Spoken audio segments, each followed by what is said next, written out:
Қазақстан Республикасы инвестициялар және даму министрлігінің техникалық реттеу және метрология комитетінің Қазақстан метрология институты мемлекеттік ғылыми метрология орталығының функциясын атқарады. Армысыздар ағайын, эфирде инвестиция және даму бағдарламасы. Сіздермен бірге мен Думан Мұхаммедқали. Институт шама бірліктерінің мемлекеттік эталондарын жасау, жетілдіру, сақтау және қолдану бойынша жұмыстарды орындайды. Зертхананың жұмысымен бірге танысайық.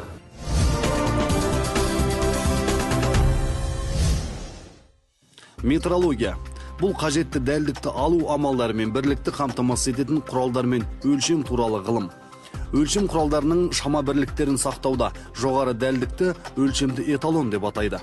Қазақстан Республикасының эталондық базасы еліміздің экономикасын метрологиялық қамтамасыз етудің негізгі элементі болып табылады.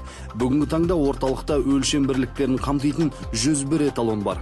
Негізгі метрология жүйесінде ең жоғары қатарда мемлекеттік эталондар болып саналады. Сондай эталондар мемлекет тарапынан қолдау тауып, жыл сайын модернизациядан өткізіліп тұрады. Мемлекеттік программа бойынша, соның іс-шараларына бойынша мемлекеттік эталондарды жаңа модернизация өткізетін программа жыл сайын мемлекет тарапынан көбінесе сол бюджеттің көмегімен мына эталондарды дамыттық. Халықаралық тануға келді деп айтуға болады. Сол салаларда жаңа біздің эталондар. Ол не үшін керек? Ол енді мына одан төмен өзіміздің Қазақстандағы эталондарға жаңағы өлшем бірлігін беруге атсалысады. Иә. Өлшем бірлігінің мөлшерін беруде метрологиялық тізбегінің жоғарғы түйіні эталон болып саналады. Қазақстан метрология институтында мемлекеттік бірінші және екінші реттік эталондар сақталады. Эталонда геометрия түрі бойынша мемлекеттік екінші реттік эталон бар. Бұл эталон бірінші, екінші деңгейдегі штрихтік өлшемдерді тексеруге арналған. Өлшеген кезде бізде арнайы программное обеспечение бар компьютерда. Сол программное обеспечение арқылы біздер осы эталонды, рабочий эталонды өлшейміз. Өлшем бірлігін мемлекеттік екінші ретті эталон, мемлекеттік бірінші ретті эталоннан алады. Одан кейін осындай рабочий эталондарға береді өлшем бірлігін. Рабочий эталондармен уже рабочие средства измеренияларды, рабочий өлшем, жұмыс өлшем құралдарын тексереді, күнделікті өмірде қолданылатындай. Штрихті мемлекеттік екінші реттік эталон өлшейді, ал өлшем бірлігін мемлекеттік екінші ретті эталон бірінші реттік эталоннан алады. Мұнда жылына 15 жұмыс эталондары келеді. Халықаралық дәрежеде мойындалған құрылғылардың Ресей, Украина сынды елдердегі эталондармен сипаттамалары бірдей. Қазақстанның эталондары бір-бірімен, то есть сличение болды. Сол сличениені салыстырды. Оларда да осындай эталондар бар. Біздің эталондар мен олардың эталондары дәрежесі бірдей. Сондықтан бізде осындай CMC строки.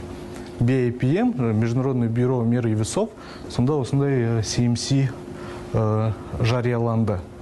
Ал мына эталонның түрі заттың кедір бодырлығы арқылы материалға жылудың берілуі, зат құрамында майдың сақталуы, төзімділік уақытының қаншалықты екендігін анықтап береді. Бұл құрылғы 2014 жылы Ұлыбританияның Тейлор Хобсон фирмасынан әкелініп институтқа орнатылған.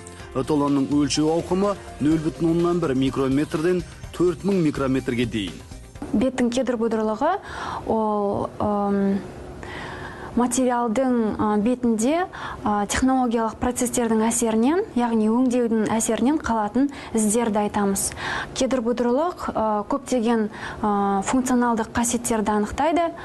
Өлшеу негізі жабын бетінің кедір бодырлығын орнатылған құрылғының шүпімен сипау әдісіне негізделген. Өлшеу барысында пайда болатын механикалық тербелістер электрлік тербелістерге түрленіп, параметрлердің сандық мәні ретінде беріледі.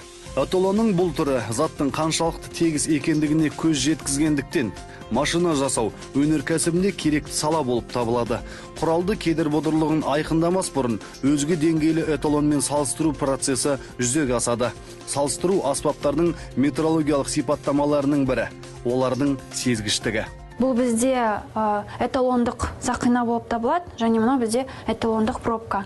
Бізге келінетін салыстыру тексеруге немесе калибрлеуге келетін сақиналарға компарирование әдісімен, яғни салыстыру әдісімен осы құралмен өлшейміз. Эталондық база экономиканың дамуына, соның ішінде ел азаматтарының өмірі мен денсаулығының қауіпсіздігін бақылау тәрізді стратегиялық дамуларда маңызды рөл атқарады. Қоғамда аса қажетті эталонның мына түрі шыны пакеттің жылуды қаншалықты сақтайтындығына зерттеу жүргізеді. Ол үшін шыны пакеттің бір жақ қабатындағы ауа температурасы -50 градусты көрсетсе, ал екінші жағындағы температура үй бөлмесіндегі жылуды сақтайды.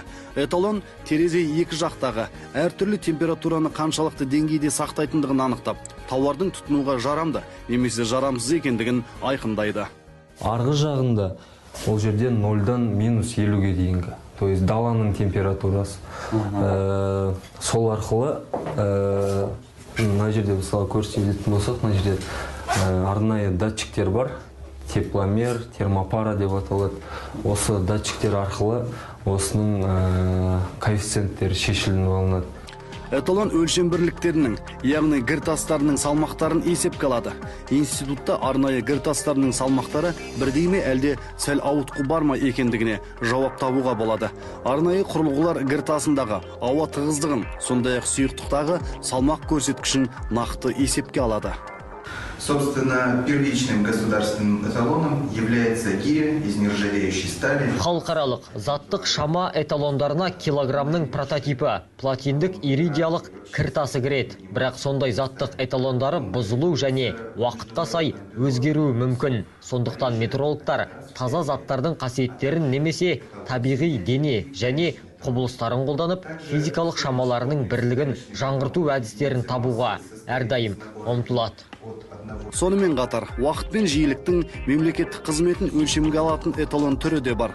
Уақыт пен жиіліктің өлшеу тұтастығын қамтамасыз етуде және жердің айналу параметрлерін анықтауға бағытталған жұмыстарды орындайды. Атап айтсақ, ғарыш саласында, қауіпсіздік саласында, байланыс саласында, мынау бағыттардың онлайн ақпарат алмасу жүйесінде, содан кейін мынау темір жол бекеттерінде және де авиа бекеттердегі уақыттың үйлесімді болуы өте маңызды.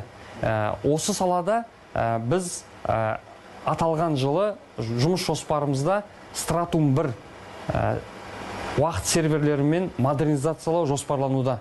Яғни біз бүкіл Қазақстан Республикасындағы маңызды болған, стратегиялық маңызы бар мекемелерді уақыт пен жиіліктің дәл мәнімен синхронизациялап қамтамасыз ету жоспарлануда.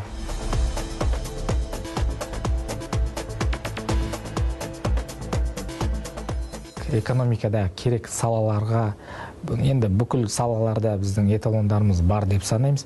Бұрында сондай проблема болған, Ресейге немесе басқа мемлекетке біздің мекемелер жаңа калибрлеу өтуге немесе жаңа бір-бірмен салыстыру дейміз, орысша поверка ғой. Жаңа өлшем құралдарда олар шығаратын. Ол енді жаңа шығында, уақытта оны ар-бер әкетіп жүрген уақыт кетеді. Ал енді бүгінгі таңда ондай қажеттілік жоқ. Біздің эталондық орталықта сондай мүмкіншілік бар. Бүкіл өлшем құралдарын осы жерден тексертеміз. Қазақстан Республикасының эталондық базасы еліміздің экономикасын метрологиялық қамтамасыз етудегі негізгі элементі. Әртүрлі өлшеу облыстарындағы қолданылатын эталондардың жинағының дамуын көрсетеді. Эталон орталығы тексерістен өтетін кез келген затты сараптамаға алатын мүмкіндікке ие.